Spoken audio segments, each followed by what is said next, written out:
Salut tout le monde et bienvenue au podcast Les vraies affaires zéro bullshit, ici Roch Cholette. Merci d'être là. N'oubliez pas, si c'était possible pour vous de partager le podcast, de me faire des commentaires, de liker, d'interagir avec moi, ça serait bien apprécié. Merci beaucoup de le faire. Je vous remercie d'avance. Aujourd'hui, je sais que vous aimez ça, les méli-mélos. Je fais ça le vendredi, mais de façon exceptionnelle, je ferai un méli-mélo extra aujourd'hui parce qu'il y a beaucoup de petits sujets dont je veux aborder. Et j'en profite donc pour faire cela aujourd'hui. Je débute avec qu'est-ce qui s'est passé dans la campagne électorale municipale depuis quelques jours et je pense à France Bellil. Alors, je vous raconte un peu l'histoire. France Bellil, candidat à la mairie de Gatineau, a décidé d'aller visiter le centre islamique, rencontrer des femmes musulmanes, parce que évidemment il y a des enjeux, il y a des préoccupations, il y a des problématiques. Très bien. Et elle va rencontrer ces femmes et elle décide de prendre un foulard qu'elle avait au cou puis de se le mettre sur la tête. J'ai pas dit devant le visage, là, sur la tête. Tout se passe bien. Elle décide de prendre des photos et, comme à son habitude, prend ses photos, les met sur Facebook, puis ça fait, dans le fond, partie de la chronologie de sa campagne.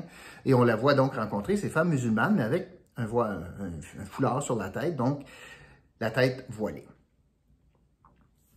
Elle pose ça sur Facebook et elle reçoit des commentaires désobligeants, pas très gentils, agressifs même, en lien avec cela, et décide d'enlever ces photos sur Facebook. Et elle s'explique en disant « Mais je les ai enlevées parce que j'ai reçu des commentaires négatifs. » Qu'est-ce que je pense de ça? Bon, premièrement, d'où vient cette obligation de se voiler pour elle? J'imagine qu'elle va expliquer ça comme étant un signe de respect. Je crois pas que ça tient la route. Je crois pas que c'est pas parce que tu t'habilles ou que tu te voiles ou que tu arbores des emblèmes d'une autre religion que tu as plus de respect ou non. Deuxièmement, si tel est le cas, je pose la question, considérant que le centre islamique, les femmes sont en arrière dans une salle, les hommes sont en avant, c'est séparé. Comme maire de Gatineau, première dirigeante, mais essentiellement, c'est non-genré là, comme position, est-ce qu'elle va accepter d'être avec les femmes au lieu de rencontrer tout le monde? Et je trouve que ça apporte beaucoup de problématiques, cette position. Donc, moi, je suis mal à l'aise avec le fait qu'elle ait décidé de faire cela. Maintenant, le fait qu'elle l'ait fait, ça peut se défendre au même titre que, si je change un peu l'optique, ça peut se défendre au même titre que de dire, ben écoutez, pour visiter le Vatican, les femmes doivent avoir les épaules couvertes. Alors, si tu veux entrer, par signe de respect, tu dois couvrir tes épaules, comme un homme doit enlever sa casquette. Si on n'est pas prêt à faire cela, ben on n'entre pas. Elle pourrait argumenter cela. Par contre, mon propos, c'est qu'il faut s'assumer. Je pense que c'était une mauvaise décision, mais une fois qu'elle l'a prise, puis elle met des photos, le pire des deux mondes, c'est qu'ensuite, elle pogne la chienne, puis elle décide de les retirer, au lieu de défendre sa position. Et ça, c'est un signe de faiblesse. Dieu sait que dans ce dossier-là, dans la question identitaire au Québec, dans la question des libertés religieuses, dans la question de la séparation de l'État et de l'Église, que ce soit la neutralité religieuse de l'État, nous avons été un peuple divisé sur cette question. Et le fait que France Bellil décide à gauche de porter le voile, puis à droite décide de croupir sous certains commentaires hostiles, plutôt que de défendre sa position, montre juste simplement un manque de courage politique. Et malheureusement, si elle avait décidé de dire non, je persiste et signe, pour moi, c'est un signe de respect, puis je m'assume, puis c'est important de connaître les différences, etc. Ça aurait pu très bien passer. Mais c'est pas ce qu'elle a fait. Elle a décidé de faire le pire des deux choses. Elle a décidé de se voiler par signe de respect, alors que c'est pas du tout le cas, et ça me fait beaucoup penser à Justin Trudeau avec son déguisement en Inde. Et donc, moi, je pense qu'elle a tort, mais si elle décide de le porter, de porter le voile, ben, persiste et signe en disant « j'ai pas de problème, je l'ai fait, je l'assume, puis voici pourquoi je l'assume », puis c'est important de montrer notre respect pour les différentes cultures, les différentes religions, puis je suis capable d'assumer ça.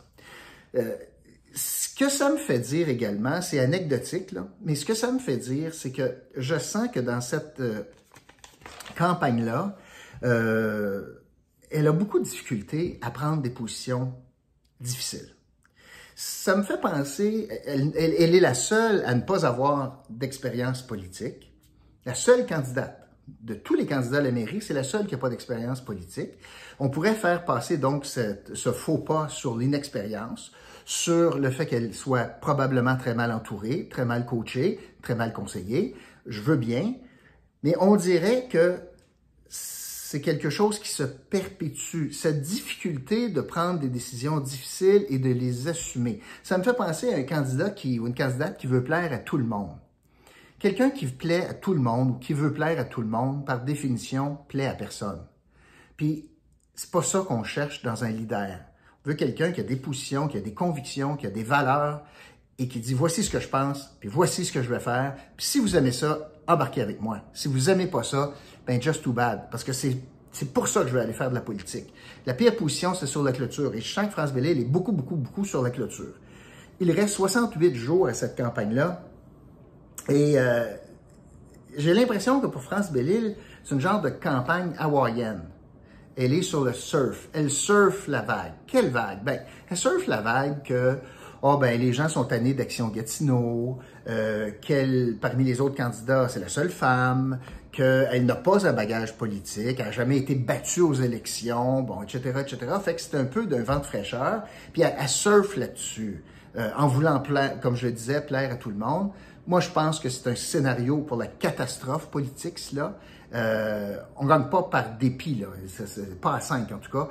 Et je pense qu'elle devra commencer à se positionner un peu plus sur des dossiers difficiles, puis au risque de déplaire à des gens, puis c'est correct ça en politique. Tu n'as pas besoin de gagner 100% du vote pour être élu, puis de toute façon, c'est impossible de le faire, puis tu ne peux pas gouverner avec 100% d'appui. En parlant de dossiers difficiles, on va le prendre au bon. Je vais prendre le dossier au bon. Moi, j'ai hâte, parce qu'il y a des effets dans sa ville, il y a des effets dans la ville de Gatineau en termes d'administration municipale. C'en est un beau. Elle a décidé d'ouvrir la canne islamique, de parler de dualité religieuse, de signes religieux, de la neutralité religieuse potentielle de l'État, oui ou non. Le fait qu'elle porte le voile vient nous dire pas vraiment. J'ai hâte d'entendre, moi, ce qu'elle a à dire sur la loi 21 qui a été adoptée en utilisant la clause non-obstant par le gouvernement du Québec. C'est devant les tribunaux. Est-ce qu'elle a une opinion politique sur la loi 21?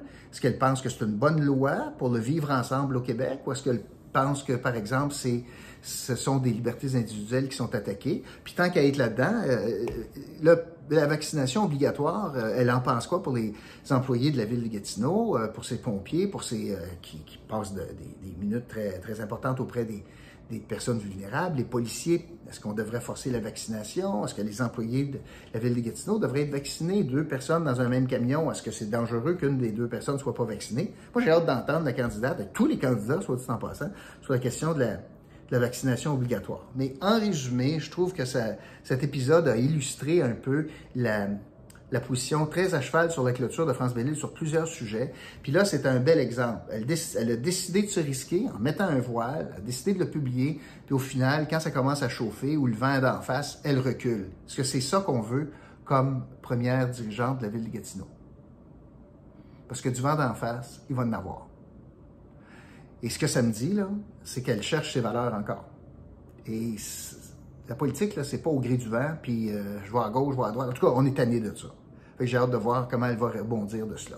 Le deuxième sujet, justement, passeport vaccinal, je vais vous dire que pour les gens qui ne sont pas d'accord avec le vaccin, les taux se resserrent. Les taux se resserrent. Demain, donc, restaurant, gym, bar, les activités extérieures pour plusieurs. La ville de Gatineau vient d'annoncer les arénas, les théâtres, les centres sportifs, la piscine, etc.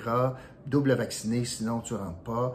Donc, on sent, je continue, là, Air Canada a annoncé pour ses employés, on a les compagnies aériennes, donc ils vont maintenant être obligés, et les trains, double vaccinés pour embarquer dans les moyens de transport fédéraux. Il y a plusieurs banques qui ont décidé d'agir. Donc, les taux se resserrent. Et honnêtement, c'est tant mieux.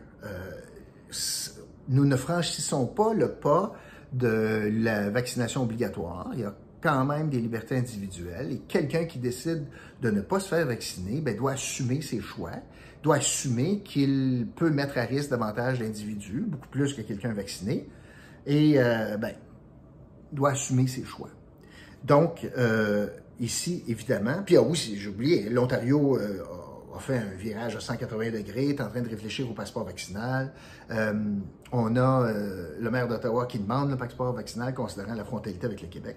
Alors, je pense que ça s'en va dans la bonne direction. Évidemment, ici, c'est l'intérêt collectif en compétition avec l'intérêt privé, l'intérêt personnel, et dans un cas de pandémie, c'est assez clair que l'intérêt collectif doit primer. Le troisième sujet dont je veux vous parler, c'est qu'on a appris hier que mon ancienne collègue, je siégeais avec, plus que siéger, moi j'ai fait sa campagne lorsqu'elle a été candidate dans une élection partielle il y a plusieurs années. Je suis allé faire du porte-à-porte dans Anjou, moi, avec Lise Thériault, députée libérale, et qui a annoncé son départ de la politique à la fin du mandat, ne sera pas candidate. Écoute, je me souviens, on était allé faire du porte-à-porte dans le secteur de Louis Miranda, qui était maire à l'époque. C'était le dossier des fusions municipales forcées par le PQ, etc. Donc, Lise, je la connais beaucoup. Ça a été ma voisine de banquette à l'Assemblée nationale. C'est une ancienne ministre du Travail, Conditions féminines. Elle a été vice-première ministre. Et là, elle a annoncé hier, avec le concours là, de sa chef, elle ne l'a pas pris au dépourvu, c'est un point de presse conjoint, elle a annoncé qu'elle ne serait pas candidate aux élections de l'année prochaine. Et Mme Anglade et Mme Thériault ont profité de l'occasion pour annoncer qu'ils avaient trouvé une nouvelle candidate, une jeune femme, qui sera donc candidate libérale aux prochaines élections. Je voulais vous parler de ça. Je veux vous parler du timing. Voulez-vous bien me dire pourquoi c'était important d'annoncer ça hier, le 30 août, en pleine pandémie, rentrée scolaire, élections municipales partout au Québec, dont Montréal, Anjou, puis élections fédérales. Voulez-vous bien me dire qu'est-ce qui presse à temps d'annoncer le départ dans un an de Lise Thériault? Moi, je ne le vois pas. Continuons. Et là, on annonce la candidature d'une nouvelle candidate, une femme, sans investiture. C'est assez rare, ça, au Parti libéral. Au Parti libéral du Québec, d'habitude, tu as une investiture, à moins que tu n'aies pas le temps, puis à moins que ce soit un comté réservé pour des candidats vedettes. Ils avaient le temps, puis c'est pas une vedette. C'est pas une vedette nationale, en tout cas. T'sais, ils ne gagneront pas un vote avec cette femme-là dans le comté de Hull, là. Pas un. C'est pas, je sais pas moi, Julie Schneider, là, qui est candidate, là. On n'est pas là, là. C'est pas Brian Mulroney qui revient, là. C'est pas ça, là. OK? Alors, qu'est-ce qui pressait d'annoncer ça en faisant fi de l'opinion des militants libéraux? Je comprends pas. Et là, ça va donner ouverture à François Legault de dire, regardez, là, on est dans le chenoute, les cas montent, ça va pas bien, puis la priorité de la chef libérale, c'est de penser à l'élection qui s'en vient, puis de pousser à l'extérieur des gens qui ont tant donné au parti, puis de pousser Lise à l'extérieur pour avoir une nouvelle candidate un an avant l'élection. Il est mal placé pour reprocher de ne pas avoir d'investiture, lui, il n'en a aucune. Mais les libéraux, c'est pas ça leur tradition. Alors, je voyais aucun gain politique possible avec l'annonce d'hier. Et j'ai l'impression, moi, que ce que ça donne comme message aux militants, c'est et déjà, Dominique Anglade a de la difficulté à faire pogner le jello avec les libéraux, là, cette ancienne présidente de la CAQ, hein, ou du parti de M. Legault. Alors, cette ancienne présidente de l'autre formation politique, qu'elle tente de défaire maintenant, bien, ce qu'elle lance comme message aux militants, je m'en sac. Je me sac de vous autres. Parce qu'on est à un an de l'élection, puis elle a choisi sans convention. Alors, je voulais vous parler de cela aussi, de Lise Thériault. Pas une grosse annonce, j'ai pas l'impression. En tout cas, pas une grosse annonce pour les libéraux. Pour Lise Thériault, je pense qu'on sentait ça venir. Elle est un peu fatiguée, elle a beaucoup donné, puis il faut la remercier pour les services rendus. Le dernier point, Martin Prudhomme, dernier sujet, Martin Prudhomme, l'ancien DG de la Sûreté du Québec, est chez eux depuis 2 ans, avec 220 000 de salaire, puis un chauffeur, puis un auto, sans travailler, parce qu'il est suspendu avec solde à cause de toutes d'enquêtes en lien avec Guy Ouellet, l'UPAC. Finalement, il n'y a pas d'accusation, mais on voulait le congédier pareil. Là, finalement, pourquoi je vous parle de ça? C'est qu'hier, il y a eu un deal entre le gouvernement et ses avocats, puis là, il va prendre sa retraite, puis le dossier est fermé. Il y a juste un problème, encore une fois. Il y a une compensation monétaire. Il y a un deal de fait, et le deal reste secret. Je vais répéter les propos que j'ai utilisés lorsque ça a été le cas de Marie-Hélène Lajoie. Je ne comprends pas pourquoi c'est une entente secrète. C'est une entente avec l'argent des contribuables. Et le montant payé, s'il y avait eu procès, ben on l'aurait su. Ça aurait été public. Je vois aucunement l'intérêt public de garder ce montant caché. En ne le divulguant pas, dans le fond, à qui ça fait l'affaire? Bien, ça fait l'affaire à Martin Prudhomme, qui lui n'est pas obligé de justifier le montant, le pactole avec lequel il part. Puis ça fait l'affaire du gouvernement, qui n'est pas obligé d'expliquer pourquoi il est obligé de donner autant d'argent, puis ça fait combien de temps qu'on le paye à rien faire, etc., etc.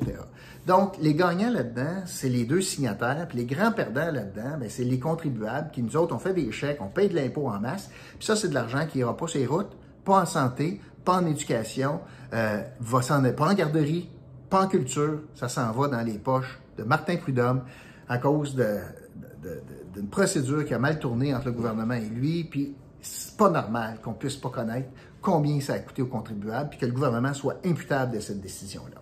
Je voulais vous parler de ça.